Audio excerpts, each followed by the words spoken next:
Hello, this is the TradeSite U.S. Stocks and Futures Market Preview and Domestic Economic Data Roadmap for the week beginning Monday, the 18th of November, ending Friday, the 22nd, 2019. Hope you had a good trading week. Here's a look at the ES front month futures contract. This is the daily chart of the broad market and futures form.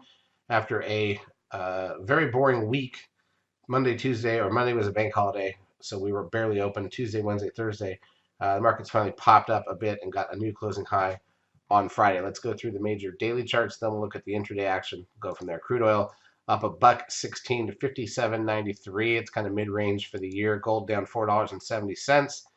Also kind of mid-range for the year. The S&P cash gains 23.83. A piece of that was the gap, as I mentioned. Nasdaq 100 up 57.69.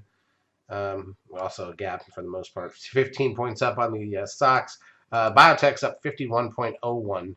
Russell 2000 gains $7.66. It's near highs. The VIX down a buck. The trend, now this is the scary part, the VIX being at 1205 and down a buck. I mean, that's basically the lowest close the VIX can ever get to, right? I mean, we just never, you get much lower than this and you're in trouble, even if you go back. We had some closes down near 10 over a year ago, and none of the market was exciting when that happened. You do not want to see the VIX down here. It's not interesting. Trend closes at 0.49. That's a low reading there. Puts the 10-day at 1.02. NASDAQ volume was 2.2 billion shares, so right around the 10-day moving average. Advanced decline ratio on the NASDAQ plus 638, on the New York plus 722. Google gains $24.39. That's a new closing high for Google. Apple up 312 as it has a 13 sell signal, and we're bumping into the risk line there. Netflix up $5.41. Amazon down $15.11. Tesla up 2.82. Facebook up 1.95. Goldman Sachs up 82 cents. Trying to get near highs. TLT, the 20-year bond ETF, was down just 15 cents. The Dow was up 222. And if we take a look also at, remember, there's the monthly chart of the S&P that we've been following. Remember, we got that 13 sell signal that just hit last month. The risk line for that's still quite a bit higher. So there's a range between where you get the sell signal and where the risk line is. And you can trade in that without any consequences. But ultimately, there is a 13 sell signal here. And the target would be around that 2,000 level. The red line that you see, the static trend line, which is 1,000 points back. Not fun. Okay, in terms of intraday action, let's go to the ES, and we will go to 10-minute candles on the ES. So gap down Monday morning. Remember, that was the bank holiday. Even though volume was okay, it was certainly lighter as it should be.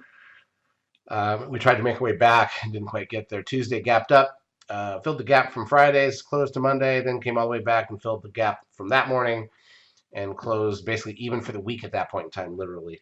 Wednesday, we had gap down, came up to fill the gap, closed about even. So at this point, and on Thursday, you get basically a flat opening. We tried both ways. And at this point, you're up 3 points for the whole week after 4 trading days, which was horrible. And then you gap up on Friday, you try to pull back, and then you reverse, go back up, you're dead flat for 5 hours, and you pop in the last 10 minutes of the day. So the entire week comes down to the gap up on Friday and the fact that you closed near the highs, which, by the way, on the 10-minute chart, we now have a 13 corner sell signal there. On the NASDAQ side, not much different. Same deal. So it was a very flat week. The bank holiday, of course, doesn't help, but it is what it is. All right, in terms of economic data coming out this week ahead, and then let's talk about the week after as well. NAHB Housing Market Index at 10, tick long-term purchases at the close on Monday. Housing starts and building permits an hour before the bell on Tuesday.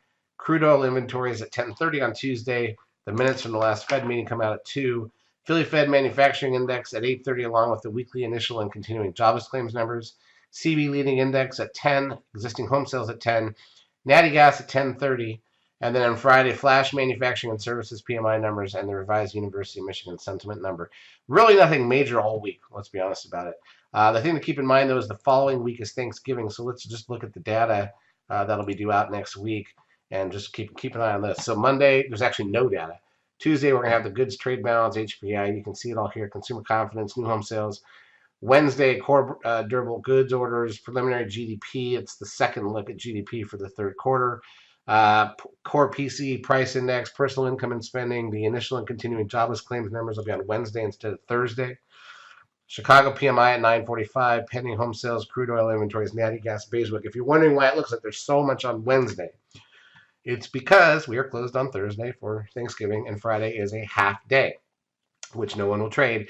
And on top of it, most people leave Tuesday afternoon because Wednesday is the biggest travel day of the year as people try to travel for Thanksgiving. So all that data is going to come out on Wednesday, and probably nobody's going to be around. And then Thursday, the markets are closed, and Friday, nobody's going to be around.